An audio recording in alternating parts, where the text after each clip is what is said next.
8th grade, like the team started back up after COVID, and my mom signed me up. She's like, hey, you're going to try this. And I was like, I don't really want to.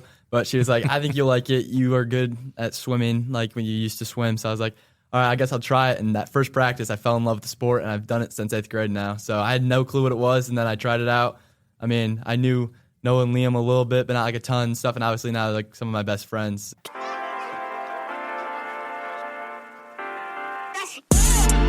Hey everybody, this is Rodney Valinga with the West Ottawa High School Athletic Program, and you're listening to the 29-1 podcast. 29 sports, one team. The show that brings you into the lives of student athletes, coaches, and other faces in the Panthers sports community, bringing you the stories you might otherwise never hear.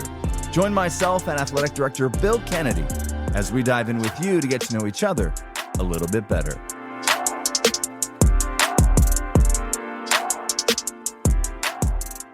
At times, all it takes is a look. That intuitive connection between players that results in a key defensive stop, a quick breakup to get up pool, an important pass to set up a scoring chance. Today on the 29-1 podcast, we are joined by Grady Armstrong, Liam Tuinstra, Noah Williams, and Coach Alex Wuerfel of Panther Water Polo.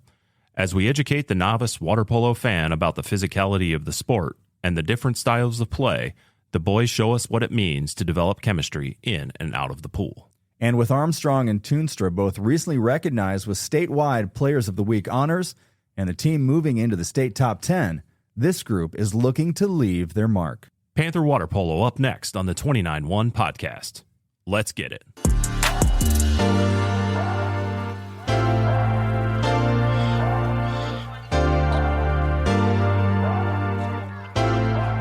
Hey, everybody. Welcome back to another edition of the 29-1 podcast. I'm your host, Rodney Valinga. I'm here with Panthers Athletic Director Bill Kennedy. It's our third episode of Season 2. It's been nice getting back into the swing of things, and it's great to have you along. Today, we sit down with a sport that most people only pay attention to about every 4 years when they see it on the Olympics, whether it's on their TV or their phone. But for today's group, water polo is their passion. A daily commitment requiring incredible endurance, toughness, teamwork, and agility. They are coming off a 2-game sweep at Portage this past Monday with an 8-5 win for JV and an 11-7 win for Varsity over the Muskies. And this season are hoping to make a run to the state tournament after reaching the regional final just 1 year ago. And as I can tell you firsthand, it's a great sport to watch in person, and it's our pleasure to ask, who is it? Liam Tuinstra. Grady Armstrong. Noah Williams. Alex Wuerfel. All right, fellas, thanks so much for taking a little bit of time before practice. I'm sure you've got a pretty good practice dialed up here later today, Alex, just coming off of a game night. But thanks for taking some time to come in. We're excited to have you here. Yeah, it's been a busy few days for you guys. A lot of games in the last little bit. On the road yesterday, you beat Portage 11-7, and then you hosted the Grand Haven West Ottawa tournament this past Saturday at home. Grady, how good was it to get a win yesterday? It felt great after just like playing some tough teams this week and stuff, and just going for a conference win right away. It's a great feeling. And then there was a lot of contributions from a number of players yesterday, Liam. Yeah, I mean, the team played really well. I kind of just sat back towards the cage and put the ball in the net, but it was a team effort, really.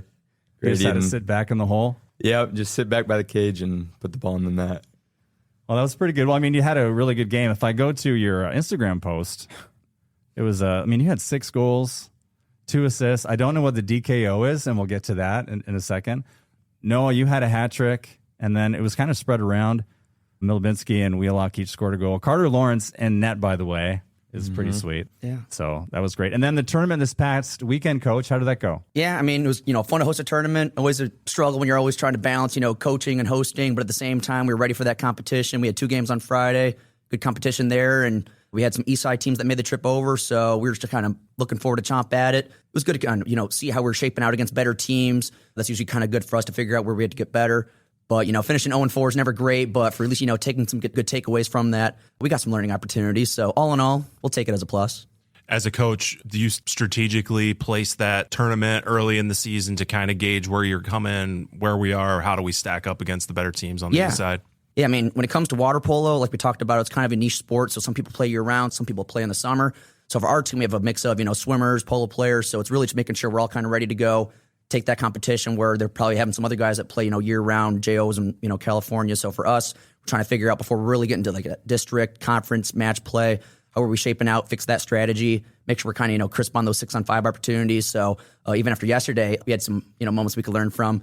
But going into, yesterday's game, we had good competition. So it's really, all right, we played well. Let's take that into Monday.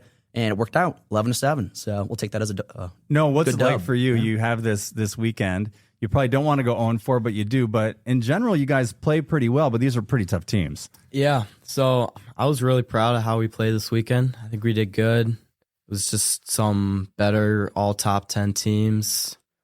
But yeah, I think we did great, honestly. And it's not a bad thing, really, too. Bill, you do this in sports. Coaches will take you into a tournament like that. And if you do really well, you kind of know where you are. And you're good about that. But then if it doesn't go exactly your way, then you know where you are, and then coach gets to go at you in practice because we got to get better. Mm-hmm. Yeah. Right? That's kind of how it goes. Well, for me, it was the first time I'd ever been at a water polo match, and I got to say I thoroughly enjoyed myself. Great energy, a very demanding sport. I really found myself getting into it. I think I went like, Grady, let's go, a couple times. I think he scored in the third quarter, fourth quarter against Celine. For me, was a lot of what is this? I'm kind of figuring out. And really, Liam, the loudest posts in sports. Like, how loud are those posts when the ball hits it? I mean, pretty loud. I'm experienced with that. My nickname was Crossbar King and Are you serious? Yeah, I just couldn't score. I would hit crossbar every time, but it depends on the ball, really. It's a deafening sound in there. So what, do you always hit crossbars? You're just... Not anymore, but I used to. Used to be. I used to. He found his Crossbar abs. King. Yeah.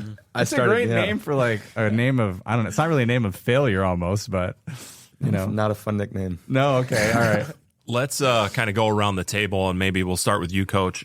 What was kind of your introduction to the sport of water polo? Like, how did that happen? Yeah, so for me, it kind of started with, I had, a sports background, started in soccer, had some knee problems. So from there, it's like, hey, let's get in the water. And then 6th grade, I kind of had the opening to, hey, let's play rec township. So from there, it was middle school.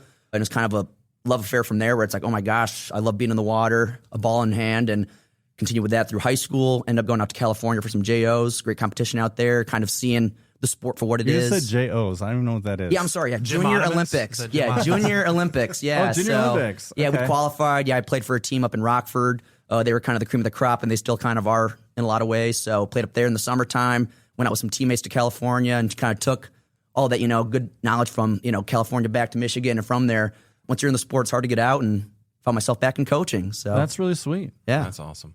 Noah, you come from a line of water polo players and swimmers. Tell me about how you got started. I do. So my middle sister, middle brother both played polo in high school, started sophomore and 8th grade year.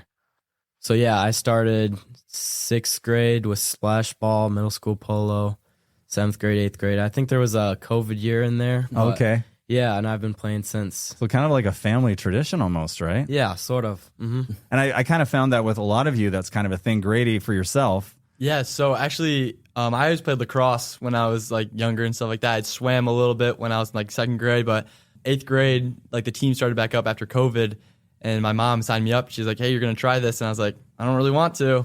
But she was like, I think you'll like it. You are good at swimming, like when you used to swim. So I was like, all right, I guess I'll try it. And that first practice, I fell in love with the sport, and I've done it since 8th grade now. So I had no clue what it was, and then I tried it out. I mean, I knew Noah and Liam a little bit, but not like a ton and stuff. And obviously now they're like some of my best friends. So I don't regret it a single bit. Is that a normal path? It's not normal that you're a water polo player first and then you slide over to be a member of the swim program. So It's usually the opposite, yeah, right? kind of. Well, I did not want to swim like at all, and I was gonna try it for basketball, and then I broke my thumb because my brother and me were messing around and stuff. So then I was like, well, I got to do something during the winter. So as soon as I got my cast off, I was like, I'm gonna swim, just stay in shape for water polo because I definitely want to play freshman year.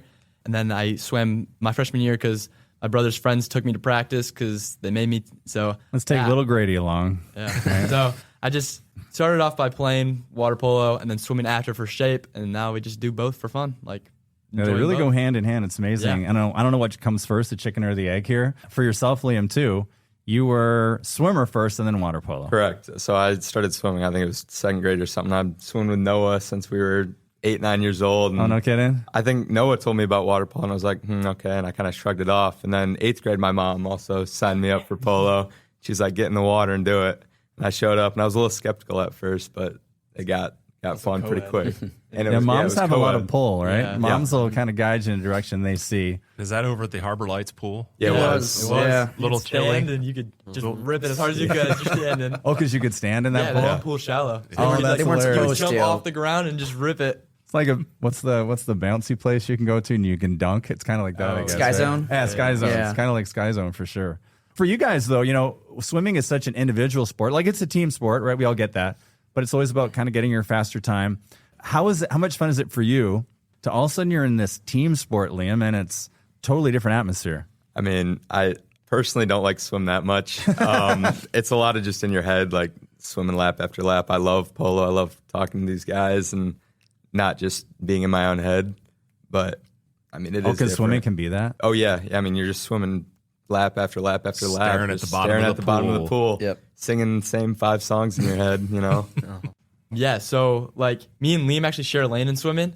So we've gotten pretty good at starting a conversation, swimmer set, and then like as we finish, we talk on the wall for like 2 seconds Keep in the between, conversation and up, then you yeah. go back. Like you get really good at that, just talking to everybody. And you kind of think about like what you're gonna say next and stuff. But like going from water polo season and like being a part of this team and stuff, you get to know because majority of the team on water polo swims. So like, Right. especially for the freshmen, you get like you're like, oh, another season with you. You know what I mean? It's great. Like they already like are introduced to everything, and so it's great just because like yes, you're like kind of more isolated, I guess, but not really because you still like talk all the time and stuff like that. So yes, it's individual, but like we share lanes with everybody and stuff. So you talk, and then like in between, you'll swim, stare at the bottom. And then you get to the wall, you talk, you stare at the bottom. Like it's just kind of like that nice little rotation. You get really good at just picking up conversations like 10 minutes later. Sure, depending on how far we're sure. Swimming. Yeah. How about yourself? Yeah, I love it. I think it's a great break from that individual aspect kind of swimming. And then you go to polo, and it's just the opposite. It's all team orientated, thinking about where your teammate is, who you're passing to, how to pass it to them. It's a lot different, but I think it's great. Yeah, and you guys do, being part of that team, you guys get that season started off at Tunnel Park. How much Tunnel Park conditioning? Is it just one day? Is it multiple practices out there? What's that like? Yeah, I'd like to do more than one day, but at least for, kind of keeping the guys in shape and also getting back in the pool. There's that balance of, all right, let's have some fun, but also let's get back in the pool for the strategy because you can only do so much when it's come to conditioning and using the dune. And for a lot of the guys, like some of the cross training, like they are very, good in the water, so you don't want to risk any injuries of the guy having some like tibia issues, shin splints, all that stuff that they're maybe not used to being on the land so much for. So speaking from experience, like we'd done that when I was in high school, and I'm like, my legs, I can't handle this. So being in the water, you're kind of used to different muscles being used. So it's that balance of conditioning, but also practical muscle and just getting back in the pool, and it's a good time. Right, land training versus water training. Yeah. Is that difficult for you guys? I mean, I run a little bit outside of like the pool. I try to. I'm not amazing, but I can do it. Okay. But it for sure helps with different muscle groups, just working them. Yeah, I play lacrosse during the spring, so I like go from a weird stage of like running to walk. But you swim it all summer, and then you try to run. It's not fun. Like when you try to run for a while, it's hard. Like it's Is it definitely really that difficult. difficult? It's difficult because you're so used to like. I mean, I guess like you're like laying down on the top of the water, so like you're swimming that way. Then you go from standing straight up and down, and you're trying to run. It's definitely those. You're a little sore those first few weeks and stuff like that, just straight up running. Is the conditioning at Tunnel Park so it's one day that you guys go out there and have some fun. You do a lot of other things like play volleyball, cook out, those kind of things. So we'll do some runs up the big dune hill. We'll do medicine ball. We'll do a relay race. You guys need to get Dykem out there, shoot a little video on this. Yeah. Tunnel Park Play a game in training the water, day. go buoy to buoy. I and- remember Little COVID. Baywatch action. COVID forced us, to do anything. And I remember our water polo program at that time going over and actually playing in the lake because you had to get outside. Yeah. In the spring, and that was tough, but we made it through. Is that like a basketball game on an aircraft carrier? You could do like one water polo match per year in Lake Michigan. That'd be hype. be Yeah. fun. I mean, That'd be pretty fun. That'd be really, pretty- really open pool. that happens in Europe. They play in the Mediterranean, so. Oh, do they really? Yeah. Oh, so we're not stretching the Yeah, truth those too far Balkan here. states, they love it in the water. So Yep. it's a good show. Did you guys wear the Speedos out to the beach, Grady?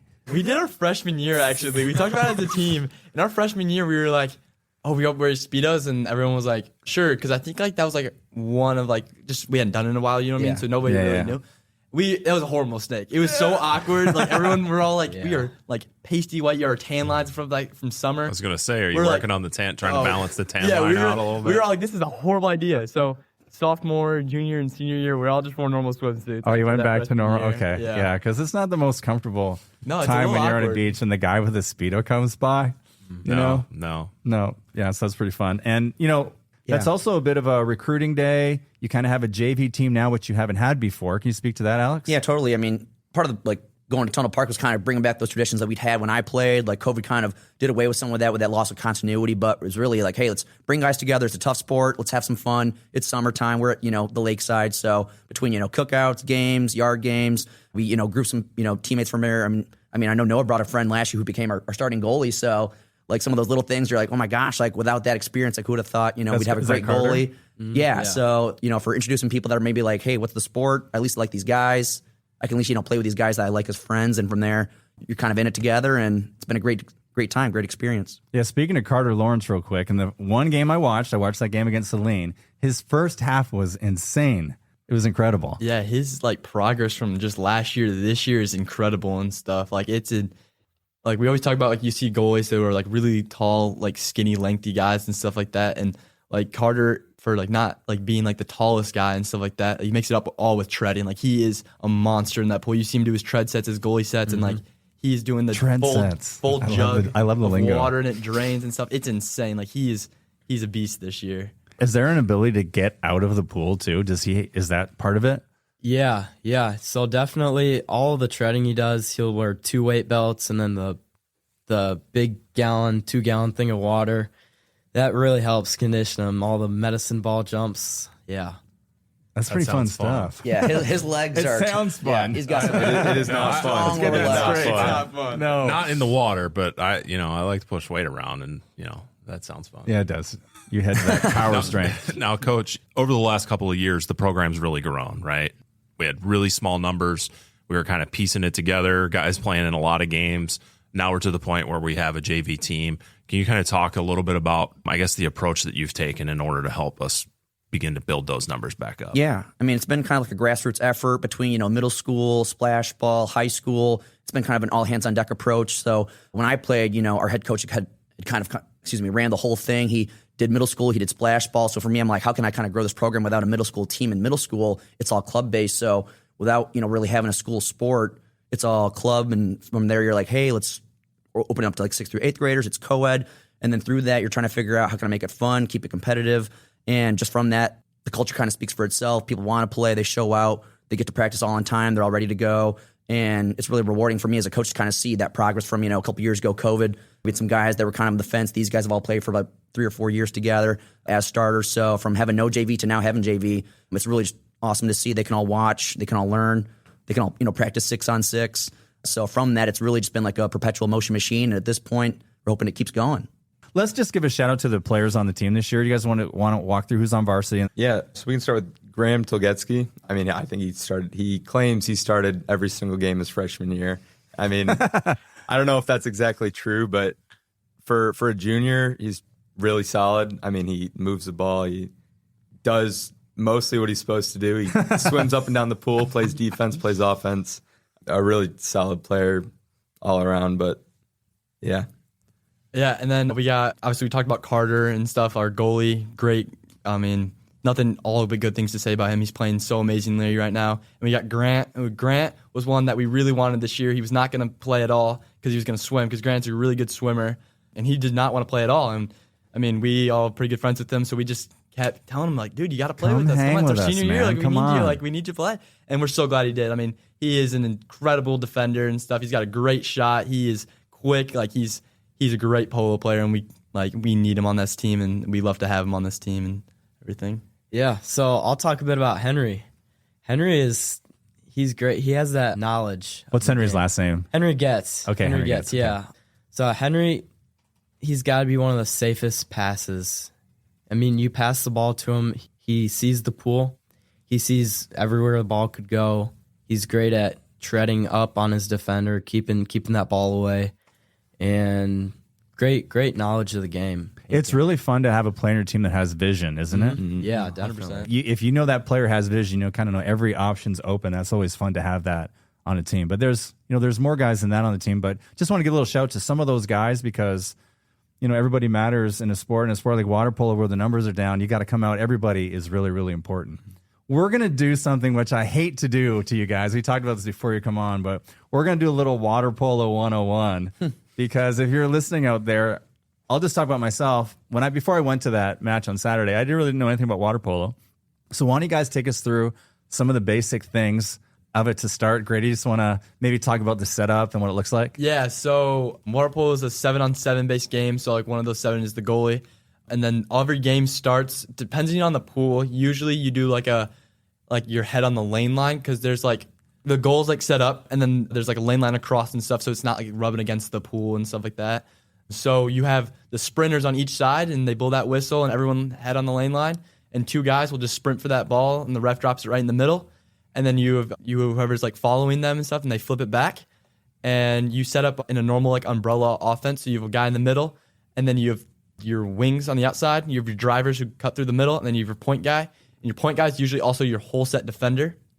And the whole set is the guy who's in the middle. Where it gets scrappy. Yep. Yeah. Broad shoulders. Liam's our whole set, and you got Henry as our whole set also. And you just dump that ball down to them if they're open, and they can turn a guy and just dump it into the goal. And yeah. Yeah, it was really cool to see it. I like the rubber outsides that they build. Do they build every pool that way so they get a uniform size? I mean, no, every pool's a little different. Okay, so kind of like baseball where you'd go to this ballpark or whatever. Yeah, pretty much.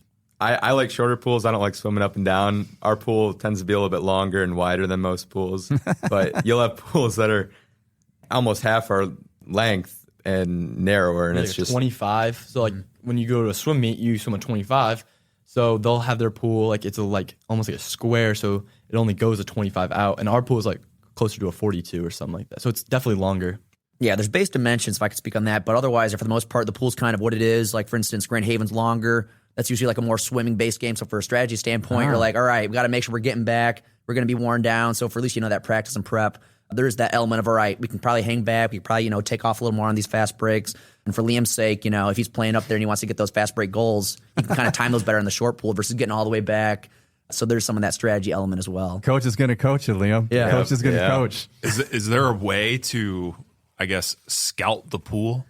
Do you guys ever find new opponents on your schedule and you're going into a place maybe you haven't played before and you walk in and you're like, oh, dang. Yeah, I can maybe speak on this just for, playing middle school and high school. This past year, we were, at Mason for middle school, and these guys had not even played there in high school, so it's our first time going on the road. So I told the guys, I'm like, hey, it's going to be a short pool. Like, they only have so many, yards in their pool. It's going to be condensed at 25 yards, so if we need to, we could hang back, but we got to make sure we're getting back, hustle back. There's no excuse. So having that inside edge usually helps, but on the other hand, you're like, if you don't know the pool, you're kind of up to just play your game, play the other team, and there is that edge for some of those pools, but for the most part, you just kind of play the game.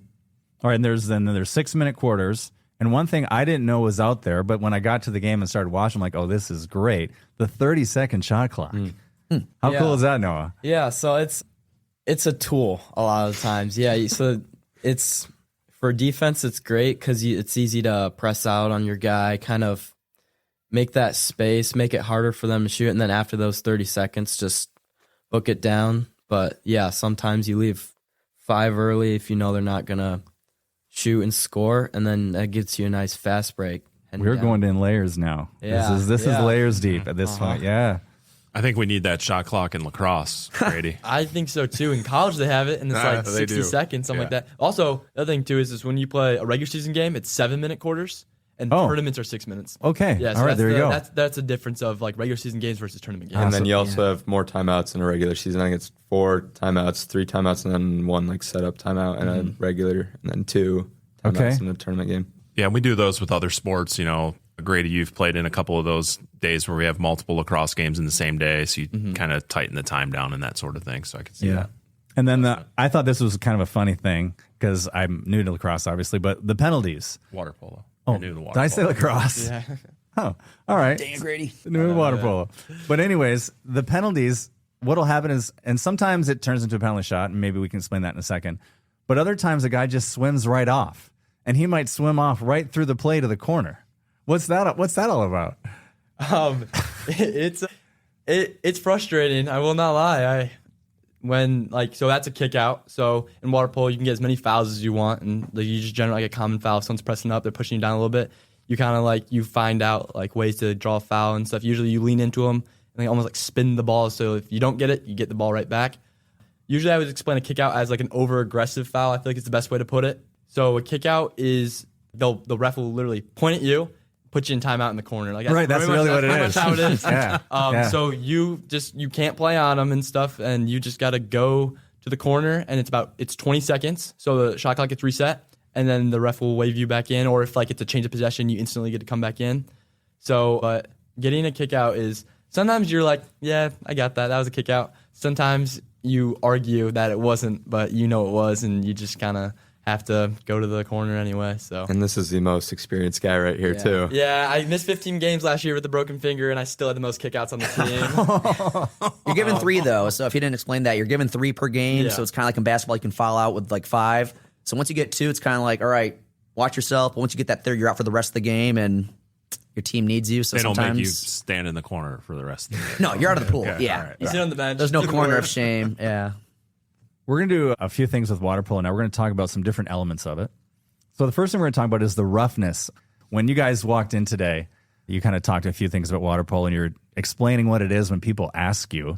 What is this sport a combination of, Liam? I mean, it's a lot of different things. They said rugby, and that makes the most sense. It's a lot of physical contact, just kind of on top of each other, grabbing that ball. I like to say baseball because, you're throwing it like you're throwing a baseball. Obviously, it's swimming, a little bit of soccer, the way the pool is set up. I tend to say baseball and soccer. Yeah, in the water. and even when we were talking Noah too, is like you go for those passes to the corner, like Grady will throw one kind of deep down the sideline. Mm-hmm. Yeah. You got a little football element there too. Yeah, it's a combination of there's no 2 sports to put it with. Yeah, I was online like I normally do for these podcasts and came across this. It's played like a combination of soccer and basketball with the physicality and endurance of wrestling and football. I thought that's pretty close after I watched it. And most of the roughness we're not even privy to as spectators in the crowd, right? Most of the roughness is happening underwater. Yep. Yeah. Is that elbows? A lot of rib shots. Depends on who you're playing. If they're making you a little mad, you get a little more aggressive underwater. Just start poking and pushing them off. But depends on who you're playing. Yeah, the rule of thumb is if you can see it, you can call it, but we try to play hands out. We don't, play below the belt. Of course not. Yeah. Why would you do that? No. Not you guys. No. Coach, we were talking the other day. For anyone that's listening, we've all been at that summertime pool where there's been some roughhousing, whether your older cousins are over or you're the older brother and there's a little brother. There's a lot of that to this game, Noah. Yeah, definitely. There's a lot of like your older brother dunking you under, whatever, doing something under the water. It's like pool basketball. You're just no contact. All of a sudden, you're wrestling and drowning each other. Yeah, So. it's definitely a Fight little bit breaks of it out. is size, but also just getting in that good position for the ball or fast break or Is there a way that people can get good at not having an infraction scene? Yeah, I mean, it kind of depends. Like, obviously, like, if you're a more experienced player, like, you've been playing the game long enough, you know what other people do and stuff.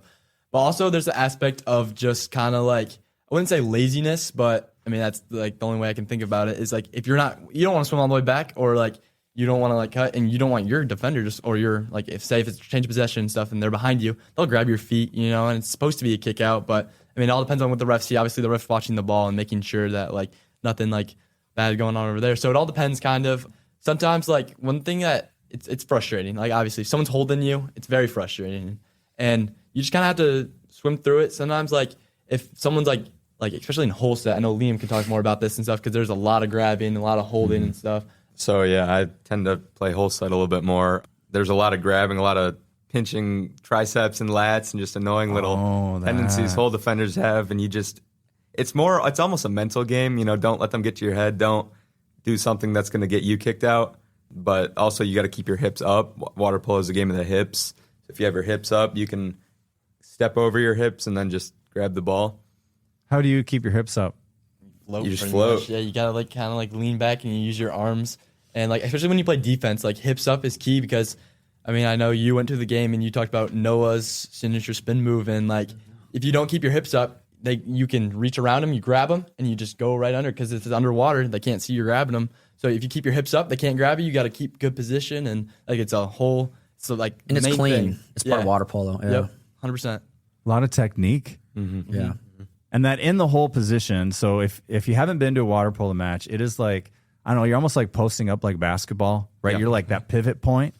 You're getting absolutely hammered in there. It's a wrestling match. Yeah. Yeah, I think I was going to mention this a little bit later because I thought it was funny, but from my point of view, the expression on your face the whole game from where I was, it's just this face of frustration and anger, and I'm angry at somebody. It was pretty funny to watch. Yeah, the Celine game, there was one, I was pretty mad at a call. This guy was holding me underwater, his hand on top of my head, and I came up, and I was probably the most mad I've ever been in a game. And no call, and I was just sitting there just dealing with it. I know I looked mad, but...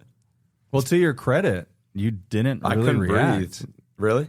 Yeah, well, it didn't feel like you like reacted in a careless manner. You just kind of, all right, You got to control it a little bit. The refs can, if you react, they'll kick you out. They'll kick you out of the game. But yeah, it happens. It happens.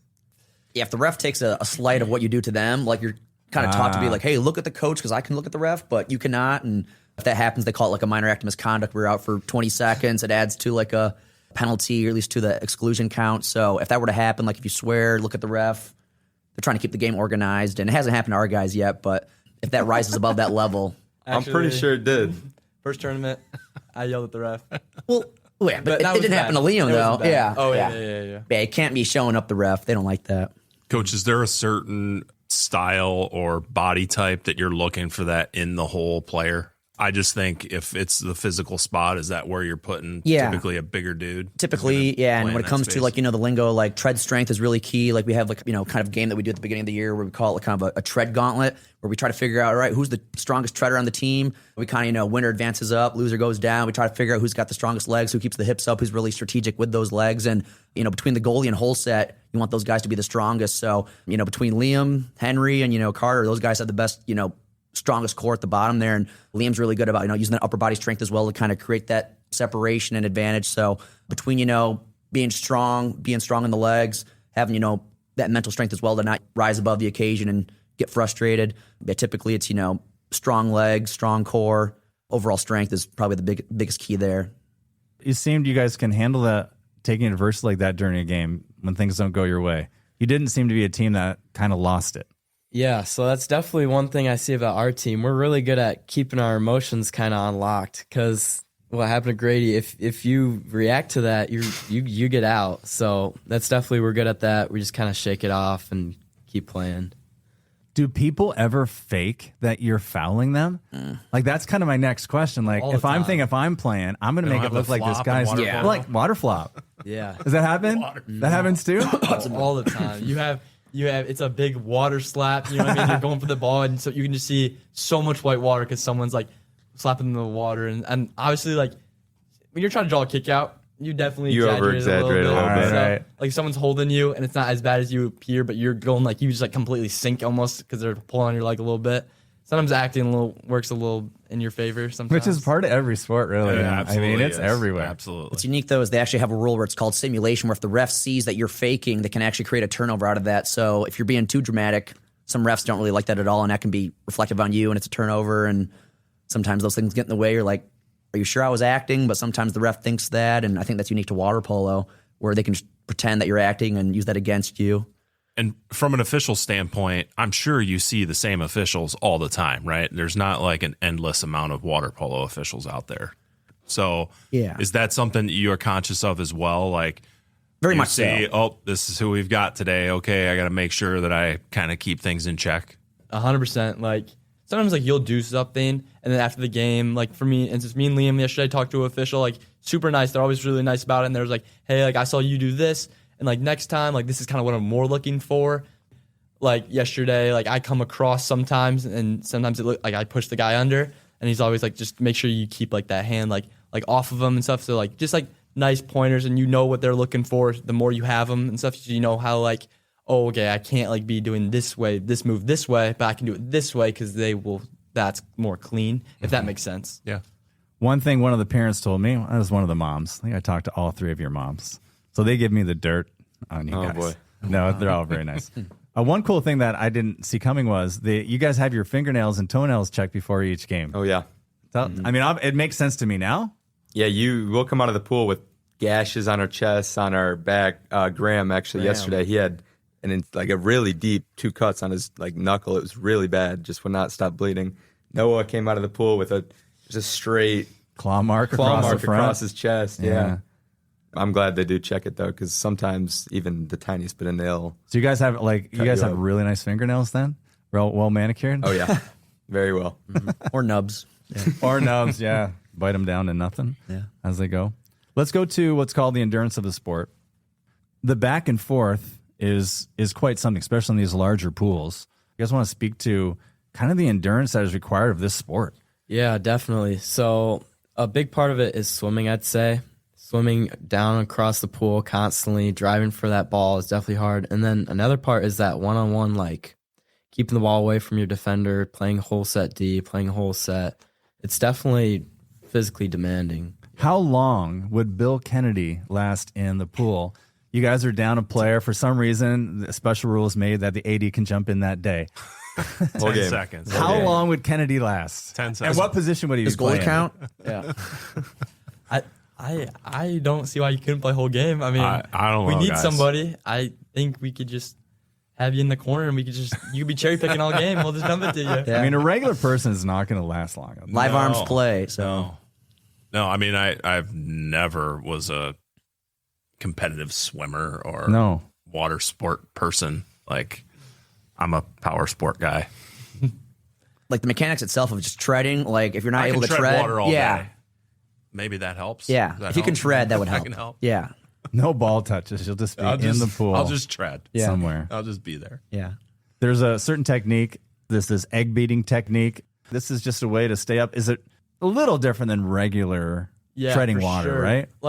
I feel like when you get in a pool and someone's just treading water, you kind of just kicking back and forth, doing a little flutter kick and just kind of moving your hands just to stay balanced. Where egg beater, you go, it's kind of hard to say it without visually showing it, but you're kind of going like a leg back and around. You're tracing a D Yeah. almost. Yep. So you're going, and then it's every other. So you kind of alternate your legs, and then you get into this pattern. As soon as you get it down, it's just second nature. You get in the pool, and it's just automatic and stuff, and you don't even have to think Not about even it. thinking about it anymore. Yeah. It's and definitely when you're trying to get out of the water more, you will pick it up, and then you'll do almost a breaststroke kick at the end there and stuff. It all kind of depends, but the egg beater treading is just something that becomes second nature, and it makes it you kind of think how did I ever tread the other way? Because it's so much easier to do this way. It's so much easier to stay balanced, so much easier to generate power and move. And it's definitely takes practice and work and everything, but it's way more efficient than just. How long does it take to get good at that? I mean, obviously, it takes a long time to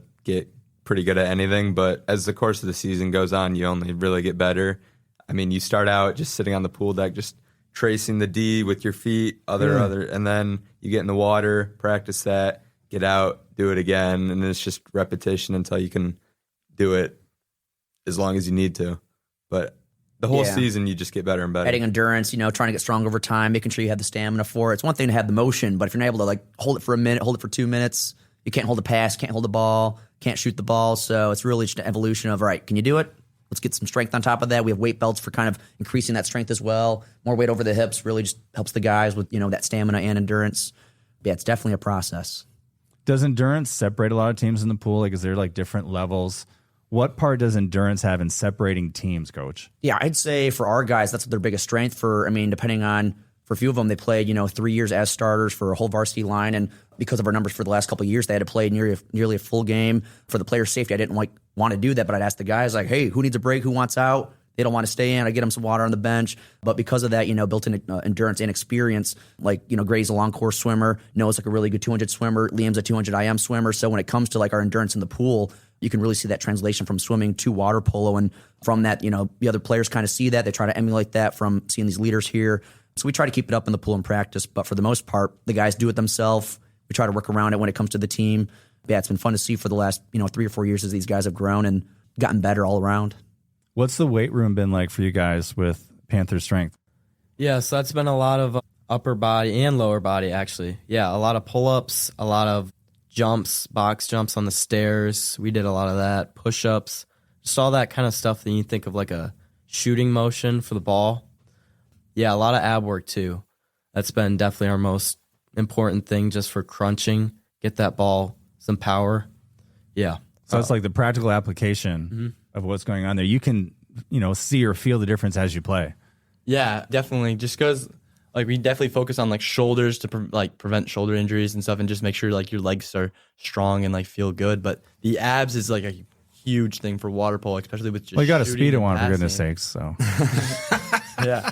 But for shooting and passing, it just makes it, like, it's just very important. shooting and passing, yes. Yeah. Resistance bands are huge for just, having that be like kind of more just body based instead of weight based. You're kind of just keeping that body elastic and keeping it tight as well.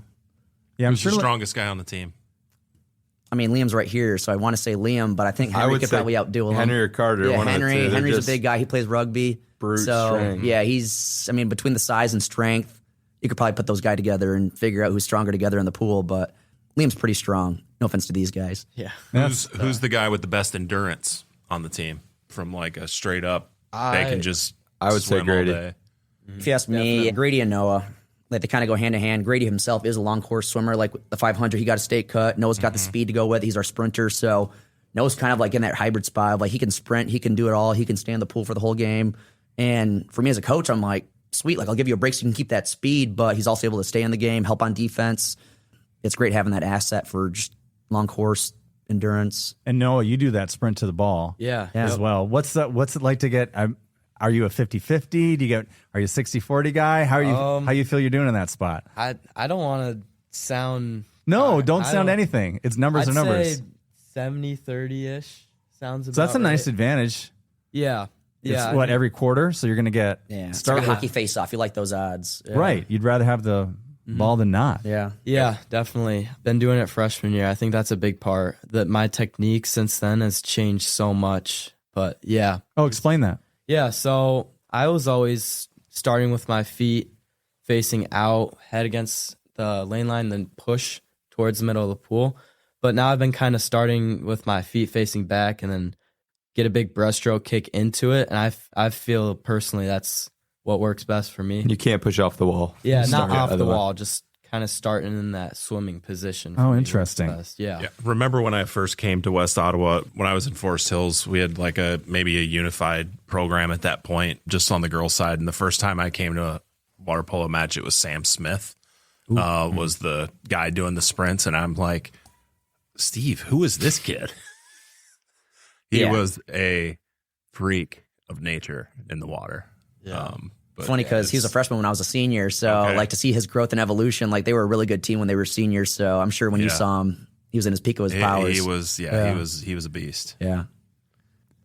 The conditioning is a huge part of this. And then, Liam, you start losing some of your conditioning or your endurance stuff. You have a kind of event happen in your life where you have a heart condition come up. I think was it during Christmas when you were right in that area? Or when did Yeah. it start for you? Did it start in the season, or what was that like? So I actually started having symptoms sophomore swim season. So that was, I don't know, sophomore year. Yeah. And I just kept dealing with it. I didn't really want to solve it because then I'd have to probably get out of the pool and keep practicing. And it wasn't like hindering my performance at all. And then towards the end of the year, I had to actually get out of the pool during a meet because I got super dizzy and super weak. I was like, all right, well, maybe I should try to figure this out. So I went to a couple doctors and then I went to a cardiologist and they ran 2 or 3 EKGs and they were like, hey, you have this. And I'm like, all right, I don't think that's what that is because I didn't feel it. So they put a monitor on me and I was actually at the beach running with my cousin and they caught it was an irregular heartbeat is what it was. And they caught it. And they're like, oh, you actually have SVT, which is what it was. I was like, oh, so what does that mean? Like, you actually have to get a heart procedure. And I was a little bummed about that. But I pushed that towards the end of last water polo season so I could compete with it throughout the whole season. And it didn't really hinder my performance that much. No. Yeah. Yeah. Good about keeping that in mind. We get him out of the pool. His, family was all aware of what was going on. We had the EAP plan, of course, in place as well. Good to have that in plan. And then junior swim season. So I got the procedure after water polo season. I was like, okay, swim season's going to be great. I have no heart problems anymore. I can practice. And then first meet, I jump in the pool and 250 beats per minute. I'm like, well, shoot. This is Wow. not good. Yeah. 250 What's beats. that feel like physically for your body to be Horrible. doing that? Horrible. I almost passed out. Just can't lift my arms. That's like 4 ghosts or something. It was bad. That's a caffeine drink, by the way. I was not allowed to have those at all. My mom I would guess have not. killed me. So junior swim season, I'm like, shoot, I don't know what I'm supposed to do now. I can't really practice. I thought this was supposed to be my breakout year. So they're like, hey, you can either deal with it or get another procedure. And I was like, well, I could probably get another procedure. I don't know how long that'll put me out for. And I actually got it on Christmas Eve. So I was out for the whole winter break practice, which is kind of a big deal for swim. I wasn't really there. You guys want to? What was it like for you guys to have a teammate have to go through that? Me and Liam share a lane together, so I was by myself for so long. Oh, you missed your friend. Well, I'd be swimming and then I'd like do a flip turn because you circle swim, obviously. No, there's so no chit chat. I'd do a Where's flip the guy turn I'm and I talking would to? turn. I'd be like, "Where'd Liam go?" You know. So I'm out dying on the pool deck. So we would do. So then, like when he came back, what was it like? Right at the end of like Christmas break, First week of January or something. I mean, you were not out for very long. No, Probably maybe should've a been week. longer. But it was so great to have him back. You know, just like being able to see him, and obviously during polo season, like it was like such like a thing where you're like, "Are you gonna be okay?" You know, and so we're just like glad you're good this year and everything. So, Thanks. you're Yeah. welcome. Yeah, it's a lot to go through. It's nice to have you back. I was surprised how quick you came back too. Your mom said, yeah, it was only 7 to 10 days and he's right back at it. The first one was definitely worse. I don't know what. They put me under something pretty bad, and I was out for 2 weeks. But the second one, it was a lot smoother recovery. But I also think having an end goal in my mind, like I really wanted to get my state cuts. I think having that in mind kind of sped up my recovery a little bit. Like I need to get back in the pool. I need to work for this.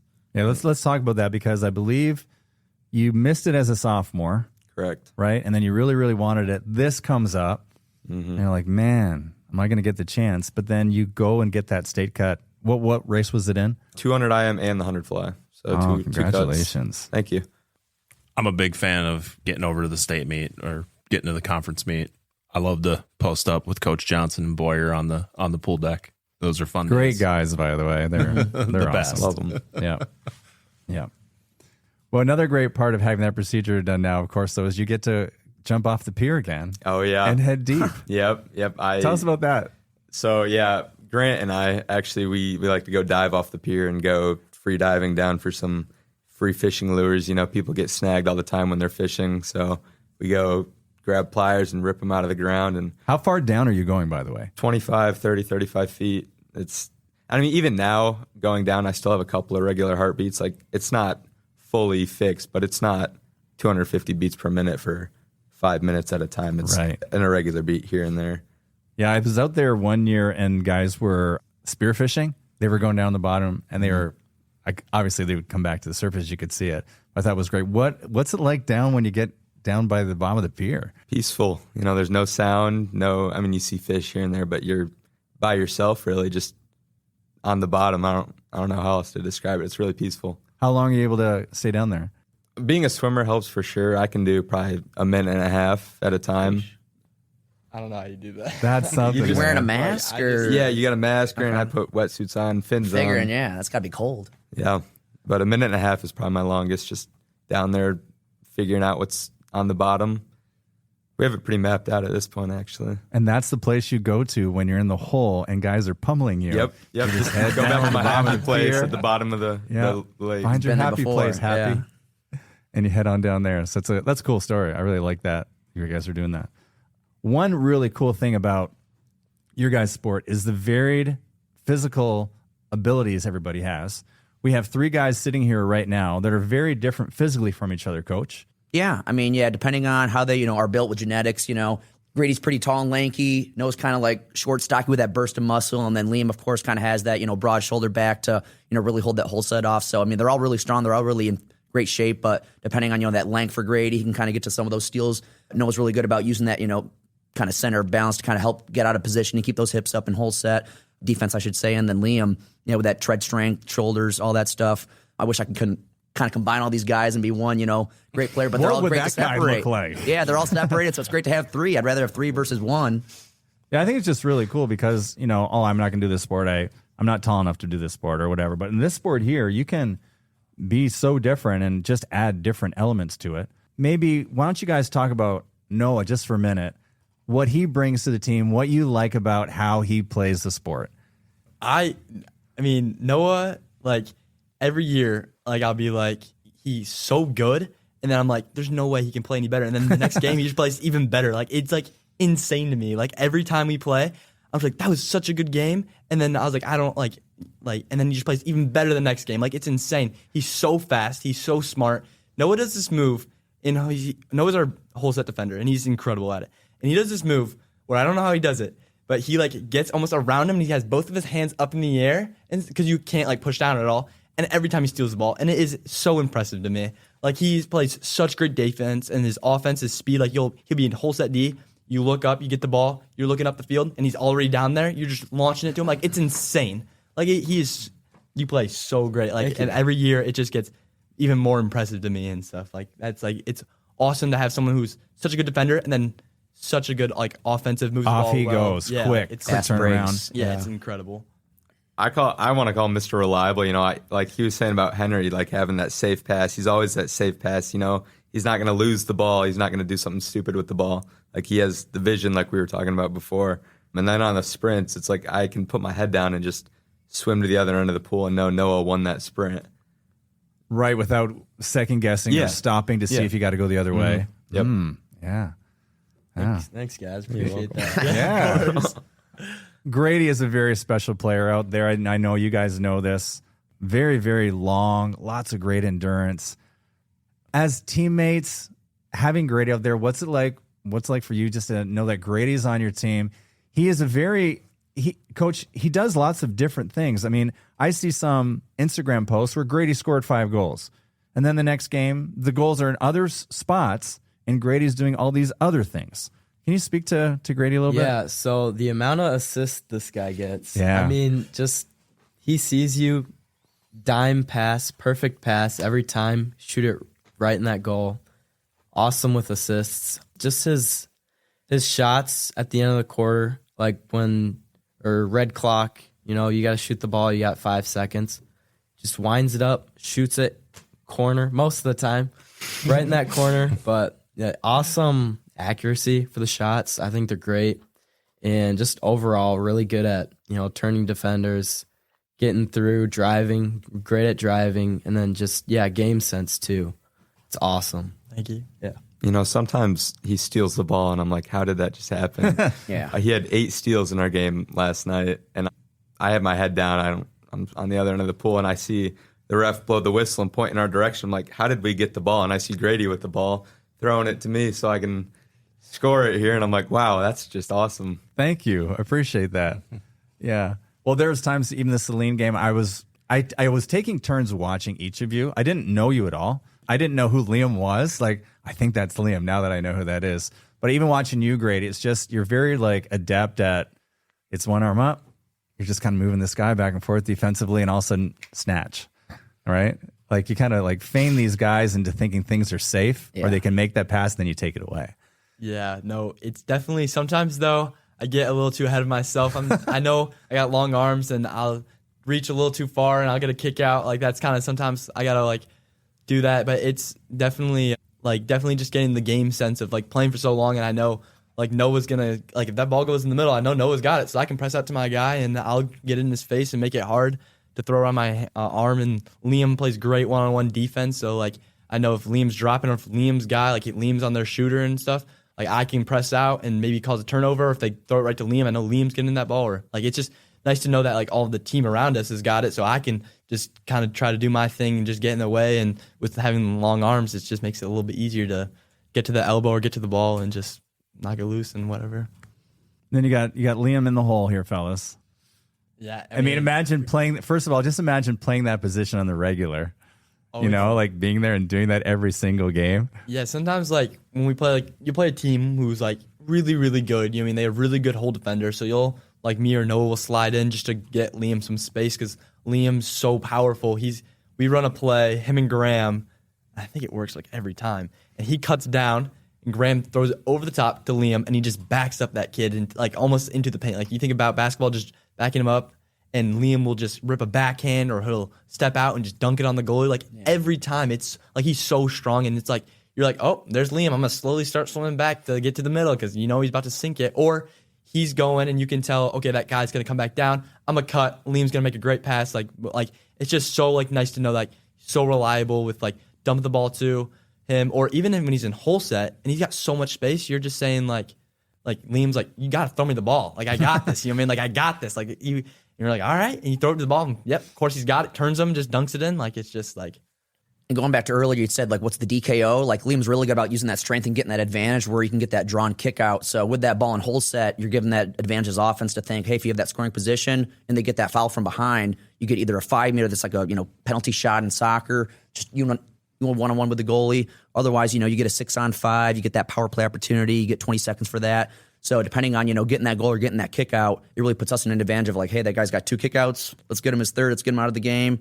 So that's that strategy too of like, hey, he's in foul trouble. Let's get our guys out. Let's get those guys going. And yeah, he's the all-around guy in whole set there. Yeah, so you'll see him. I'll be at point. I'll see him. He'll give me that nod, and I know I just pass it right in, shoots it right away. He's great at every time after we get a goal, they get a goal. He'll look at me. He'll say, hey, watch drive, watch play, watch this play, watch me in set. He's good at calling out, telling people, hey, drive now, get out, press out. Like he's great at communicating with the team. And also just like letting you know when to do what, when to pass the ball, when to shoot the ball. Yeah. Really? And you're just doing a lot of that with your facial expressions? Or? Yeah. He'll give I you mean, the really, nod. right? You get He'll to nod know this each other way. pretty well, Maybe 5 with middle school. Yeah.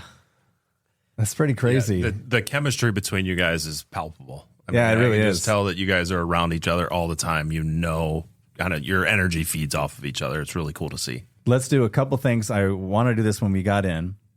One thing I'd like is his backhand shot. You did one on Saturday, and I was like, dang, that one where you do this. Yeah. How common is a backhand shot? Is that a normal thing in water polo? Or I mean, when I played, it was always a strategy of whole set to be like, hey, if you can't get that sweep shot, watch just like turn that forehand. It's like in tennis where you're like, hey, get those elbows out, tread out, try to get that quick shot on the goalie. So some guys are really good about doing that on the swim. Otherwise, I prefer to have that be out of a set position. But for Liam, like if he's in that position, backing that guy out, you just got to think, the goal's right behind me. What can I do with this? And he's good about knowing that, cage awareness, keeping the ball in the frame. see, cage awareness, another great water polo term just brought out. What's it like for you? Are you setting that move up? Yeah. It's pretty fun to watch, to be honest. You kind of just beg for the ball. You have your guy, you have his hand on the hip. You can't do anything about it. So, once you get the ball, it's game over. You just Are you chuck it in. okay? So you got a hand on his hip, and he's probably overplaying one side on you or something. Yeah, you kind of push him. So I'm a righty. I would prefer the ball here so I can shoot here. So I kind of get him on my left side. So I'll kind of seal him off with my shoulders to the left side, give Noah or Grady or someone that nod, set the ball in, and then I'll just rip You it. guys know what's coming in. Oh, yeah. Yeah, Okay. and like you also know like shot clock awareness and stuff. If the ball's low, you're like, oh, Liam's in the middle. I'm just gonna like throw it down. We're trying to move it on the outside and stuff. People are dropping, and you almost just step up like you're gonna shoot. And they slide up and then just dump it right down to him and stuff, and he'll get that. And well, that's a goal because he's like perfect position. You know what That's I mean? fun. So We talked about this before we got in here too. Is your move that you did on the outside, this spin move thing that you did? You had the ball, I think you had it out in your left hand or whatever, and you were up on your guy, and you went underwater. The ball stayed up, and all of a sudden you were around him. What's going on that move? Yeah, so Grady is way better at turning people than I am, but yeah, I'd try that I try it out sometimes. I experiment with turning the ball, turning the guy with the ball. You can think of it as it's like trying to like go one way a little and then kind of going under and sweeping around and get around them, and then you just gotta quick get up, swim that through, and then it's just your defender's back behind you. Yeah, You're just kind of wiping the guy right out of your way. And It's hard. It's hard. how much fun is it to pull that move off? You guys talk about that after the awesome. game? Satisfying. Yeah. It's it's really a great satisfying. feeling, but when it happens to you, you're like, this is so embarrassing right now. And you got to keep your hands up so you don't get a penalty. You're just like, this is really embarrassing that I'm just getting turned. Yeah, right it's like a now. nutmeg in soccer. Like when it does happen to you, you're like, oh no. But when you do it, Yeah. the guys are great at that. Let's get to goals of the year. Last year, you made that run to regionals. had a big win over Grand Haven to get there. What are your goals this year? Maybe, Liam, you want to start it off, maybe as a team. What are you guys trying to pull off? I mean, I think states is the end goal. I think that would be amazing as the team. We're 10th right now. I mean, I don't see why we can't make the state tournament. No, for sure. I 100% agree. I think going into this season, we all, like, obviously us 3 seniors, and we're like, this is our last year. I mean, this is we want to make states, and we haven't made it in a while. I know that. So last year going to regionals was awesome, but we're like, all right, we got to make it to states this year. We got a great squad. We got enough depth. And I honestly, starting the season this year, we were like, this is like, we look good just even start the season. So we just got to make sure we win those key games and just keep moving forward. Yeah, so state definitely, and also just preparing the younger guys, not necessarily underclassmen, but, you know, preparing for next year when us 3 aren't there. We definitely want to have the team all set up and good, start building that chemistry among those younger kids, and yeah, it's a big part of it too. It's not the first time we've heard that. No, it's one of those things as we continue to do these podcasts, we sit down with a lot of seniors. It's really cool as the AD to hear seniors really looking out for the kids that are coming behind them and really trying to leave a legacy, right? It's kind of, you guys are helping to build that culture that Coach has helped kind of promote and get us to this point, and you guys want to see it for the next group. So kudos for you for having that mentality. It's appreciated. When's your next game? When you play again? Well, there's a JV tournament this weekend, but for varsity, we play at Rockford next Monday. So that's going to be our first conference game. That's going to be tough. They're the top team in the state. They're known to be, a powerhouse. So if we can go into that game, kind of give it our best, show them what we're made of. We have another game on Wednesday against East Grand Rapids, who's the second place team in the state. So next week's going to be pretty tough. Running the gauntlet, but, huh? Yeah, for us, to be playing those games away, it'll be a tough road trip. But, I mean, that's what you play for. I mean, you want to give your team a chance. It's always a 0-0. I tell the guys, defense wins the game. If we give no goals up, let's get a goal. But easier said than done. But when it comes to strategy, like Rockford throws like 40 guys at you. They have like that culture of just dominance, state by state by state. Yeah, so from, people that have played, parents that have kids there, it is a unique program to say the least, and they have a lot of depth. When are you next here at home? Our first home game is 22nd? 22nd? Yeah, against East Kentwood. All right, 22nd against East Kentwood, our pool. Get out there, South High School. I was kind of thinking of a little challenge to the Panther Nation. Is like, we always go to the same sports. All of us do. I mean, even me. That was my first water polo, like ever. But it was really enjoyable to go. So if you're listening to this, try and do something different. Like, go to an event you'd never go to, because the rewards are great. You get to watch these other athletes play, and there's all these other great sports out there. So, little challenge. There we go. Black hole. We love it. 22. You're on the clock. Yeah. All right. So we'll see you. Hopefully we'll see you on the 22nd. Good luck this week, guys. It's been really good to sit down with all 3 of you. You guys are wonderful young men. You're very passionate about your sport, and it was a real pleasure. So yeah, awesome. Thanks so much, guys. Thank you. Thank you. Thank you. Thank you.